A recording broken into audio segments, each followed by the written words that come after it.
ராஜயோகம் டிவி நேயர்கள் அனைவருக்கும் வணக்கம். நம்ம ராஜயோகம் டிவில புது புது ஆன்மீக தகவலை தெரிஞ்சுட்டு வரோம்.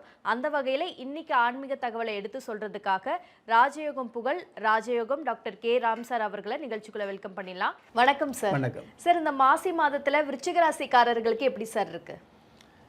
விட்டு கொடுக்கும் மனப்பான்மையை தக்க வைத்து கொண்டிருக்கும் விருச்சிக ராசியை சேர்ந்தவர்களுக்கு மாசி மாதம், அதாவது உங்களுடைய ஜென்ம ராசிக்கு 10ஆம் இடத்ததிபதி சூரிய பகவான் 4ஆம் இடத்துல இருக்கிறதுனால நீண்ட நாள் மருத்துவ தொல்லையிலிருந்து நிவர்த்தி கிடைக்கக்கூடிய மாதமாக இந்த மாதம் அமையும். ரொம்ப வருஷமாக ஒரு நோய் இருந்துகிட்டு இருக்குது. எவ்வளவோ மருத்துவரை பார்த்தோம், எவ்வளவோ மருத்துவமனையை பார்த்தோம், இன்னும் இந்த நோய்க்கு விடிவு காலம் கிடைக்கல அப்படின்னு கவலைப்பட்டிருப்பீங்க இல்லையா? அந்த மாதிரி கவலைப்பட்டவர்களுக்கு அந்த நோய்க்கு ஒரு முடிவு அல்லது நல்லதொரு விடிவு காலம் கிடைக்கக்கூடிய மாதமாக இந்த மாசி மாதம் அமையப் போகுது. சூரிய பகவானோடு புதன் பகவான் சேர்ந்து புத ஆதித்ய யோகத்தோடு இருக்கிறதுனால உங்களுடைய புத்தி சம்மந்தப்பட்ட உங்களுடைய சுய முடிவு சம்மந்தப்பட்ட விஷயங்களுக்கு பயம் இல்லாத பண வரவு கிடைக்கக்கூடிய ஒரு நாள் பண வரவு, ஒரு வாரம் பண வரவு அப்படிங்கிறத விட நிரந்தரமான வருமானங்களுக்கு உண்டான வழி வகைகள் கிடைக்கக்கூடிய மாதமாக இந்த மாசி மாதம் விருச்சிக ராசிக்கு அமைய போகுது. 4ஆம் இடத்துல சூரிய பகவான் அப்படிங்கிறத விட அதே 4ஆம் இடத்துல சுக்கிர பகவான் இருக்கிறதுனால சுகமான வாழ்க்கையை இதமாக கொடுக்கக்கூடிய அமைப்புகளை அவ்வப்பொழுது ஆரம்பமாகக்கூடிய மாதமாக இந்த மாதம் அமைய போகுது. பெண்கள் சார்ந்த தொழில் எதுவாக இருந்தாலும் அதில் பெருவாரியான நன்மைகளை சந்திக்கக்கூடிய மாதமாக மாசி மாதம் அமையும். கட்டிடம் சம்பந்தப்பட்ட துறையில் உள்ளவர்களுக்கு கௌரவம் அதிகரிக்கக்கூடிய மாதமாக, கட்டுமான பணியில் உள்ளவர்களுக்கு தட்டுப்பாடு இல்லாத ஒரு கௌரவம் வெகுமானம் கிடைக்கக்கூடிய மாதமாக, வருமானத்தோடு கூடிய வெகுமானங்கள் பெருமளவு கிடைக்கக்கூடிய மாதமாக அமையும். அட்டம ஸ்தானத்தில் குரு பகவான் இருந்தால் கூட தட்டுப்பாடு இல்லாத தடை இல்லாத தன வரவுகள் கிடைக்கக்கூடிய அளவுக்கு கிரக நிலைகள் சாதகமாக இருந்துகிட்டு இருக்குது. 5ஆம் இடத்துல சனி பகவான் இருக்கிறதுனால பிள்ளைகள் வகையில் கொஞ்சம் கவனம் செலுத்த வேண்டிய மாதமாக இருந்துகிட்டு இருக்கும். இருந்தாலும் வியாபாரம் சம்மந்தப்பட்ட வகையில் பார்த்தீங்கன்னா இந்த டீ காஃபி அல்லது சமோசா பப்ஸு சம்மந்தப்பட்ட வடை போண்டா சம்மந்தப்பட்ட மொத்தமாக பேக்கரி சம்மந்தப்பட்ட வியாபாரத்துறையில் உள்ளவர்களுக்கு உங்களுடைய வியாபாரத்தை விரிவுபடுத்தக்கூடிய பாக்கியங்கள் அதிகரிக்கும். உங்களுடைய வியாபார ஸ்தாபனம் வாடகைக்கு இருந்துன்னு வைங்களே, வாடகைக்கு இருக்கக்கூடிய அந்த இடத்த சொந்தமாக வாங்கக்கூடிய ஒரு பாக்கியம் கொடுக்கக்கூடிய மாதமாக இந்த மாதம் அமைய போகுது. பூர்வீக சொத்துக்கள் இருக்கக்கூடிய சின்ன சின்ன சண்டை, சின்ன சின்ன மனஸ்தாபங்கள் விலகக்கூடிய மாதமாக அமையும்.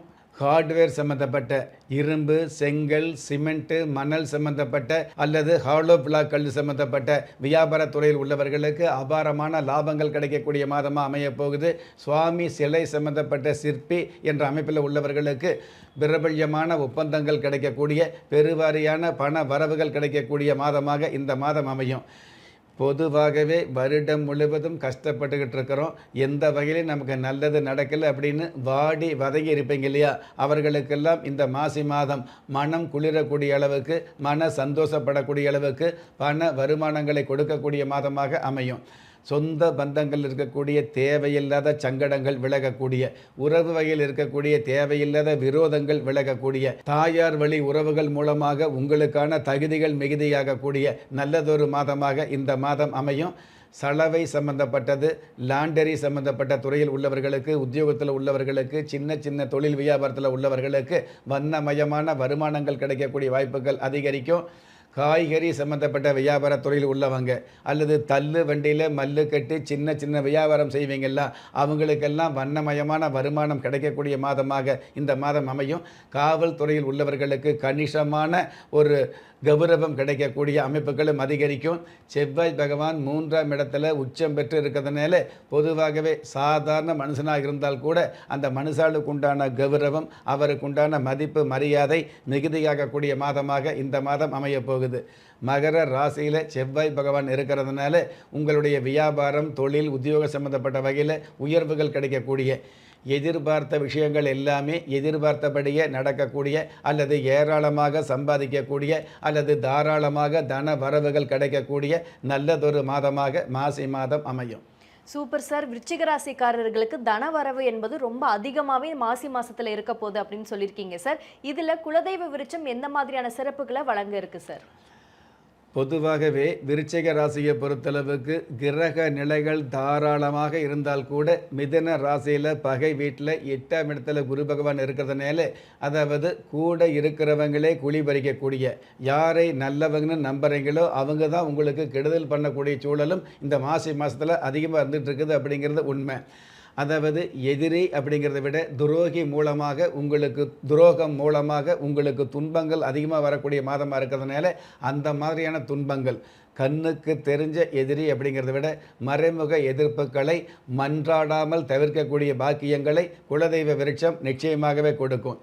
சொந்த உறவுகளில், அதாவது தொப்புள் கொடி உறவுகளில் கூட தப்பாக கணக்கு போட்டு பிரிவு ஏற்படுவது, சொந்த உறவுகளில் தேவையில்லாத சங்கடம் ஏற்படுவது, அதாவது தன்னுடைய குடும்பத்துக்குள்ளேயே, சொந்த குடும்பத்துக்குள்ளே பார்த்திங்கன்னா கூட ஒருவருக்கொருவர் தேவையில்லாத வாதம் அல்லது விதண்டாவாதம் இருப்பது, பெற்றவர்களுக்கு பிள்ளைகள் தன்னுடைய பேச்சை கேட்கல அப்படிங்கிற ஆதங்கம், அதே மாதிரி பிள்ளைகளுக்கு தன்னுடைய பெற்றவங்க நான் சொல்கிறது எதுவுமே மதிக்கலை அப்படிங்கிற ஒரு ஆதங்கம். இந்த மாதிரி ஆதங்கம் இல்லாமல் பெற்றவர்களுக்கும் பிள்ளைகளுக்கும் கற்றவர்களுக்கும் ஆறுதலான உறவு அல்லது ஆறுதலான சம்பந்தம் அல்லது ஆறுதலான நிகழ்வுகளை கொடுக்கக்கூடிய அமைப்புகளோடு இந்த குலதெய்வ விருட்சம் சிறப்பாகவே அமையும். Super sir. நம்ம குலதெய்வ விருட்சம் இவ்வளோ பெரிய நன்மைகளை வழங்குது அப்படிங்கிறது மிகப்பெரிய சிறப்பு சார். இன்னைக்கு நிகழ்ச்சியில் கலந்துக்கிட்டதுக்கு நன்றி சார். நன்றி. நம்ம ராஜயோகம் டிவியில் புத்தம் புதிய ஆன்மீக தகவல், தினப்பலன், மாத பலன், உங்களுக்கான அதிர்ஷ்ட எழுத்துக்கள், உங்களுக்கான அதிர்ஷ்ட எண்கள், உங்களுக்கான அதிர்ஷ்ட நிறங்கள், அது மட்டும் இல்லாமல் ஒவ்வொரு நாளுமே நீங்கள் வழிபட வேண்டிய தெய்வம் போன்ற விஷயங்களை உடனுக்குடன் நீங்கள் தெரிஞ்சுக்கணும் அப்படின்னு ஆசைப்பட்டீங்கன்னா நம்ம ராஜயோகம் டிவியை லைக் பண்ணுங்கள், ஷேர் பண்ணுங்கள், சப்ஸ்கிரைப் பண்ண மறந்துடாதீங்க. முக்கியமாக அந்த பெல் பட்டனை ப்ரெஸ் பண்ண மறந்துடாதீங்க. நன்றி. திறமை இருந்தும் வறுமையில் வாடுகிறீர்களா? விதியை நொந்து விரக்தியில் இருக்கிறீர்களா? முயற்சிகள் செய்தும் முன்னேற்றம் கிடைக்கவில்லையா? களஸ்திரம் அமையாமல் கவலைப்படுகிறீர்களா? தாய்மையடையாமல் தவித்து நிற்கிறீர்களா? நவரத்தினம் போட்டும் நன்மைகள் கிடைக்கவில்லையா? பெயர் மாற்றம் செய்தும் பிரயோஜனம் இல்லையா? எந்திரத்தை நம்பி மந்திரத்தை சொல்லியும் மாற்றம் கிடைக்கவில்லையா? எண்கணிதத்தை நம்பி எழுத்தை மாற்றியும் ஏற்றம் கிடைக்கவில்லையா?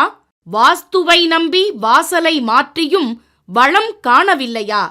ஹோமத்தை வளர்த்து யாகத்தை செய்தும் யோகத்தை காணவில்லையா? திரும்பிய பக்கமெல்லாம் திண்டாட்டங்களையே சந்தித்த உங்களை யார் கைவிட்டாலும் ஆன்மீகம் கைவிடாது. ஆம், அண்ட நிழலுமில்லை, ஆதரிக்க யாரும் இல்லாதவர்களை குலதெய்வம் கைவிடுவதில்லை. கிள்ளி கிடைக்கக்கூடிய யோகங்களை அள்ளிக் கொடுக்கக்கூடிய ஆன்மீக அற்புதம் குலதெய்வ விருட்சம். திக்கற்ற யாவரும் ஒப்பற்ற பயன்பெற வாங்கி பயனடைவீர். குலதெய்வ விருட்சம். குலதெய்வ விருட்சம், குடும்பமே சுபிட்சம்.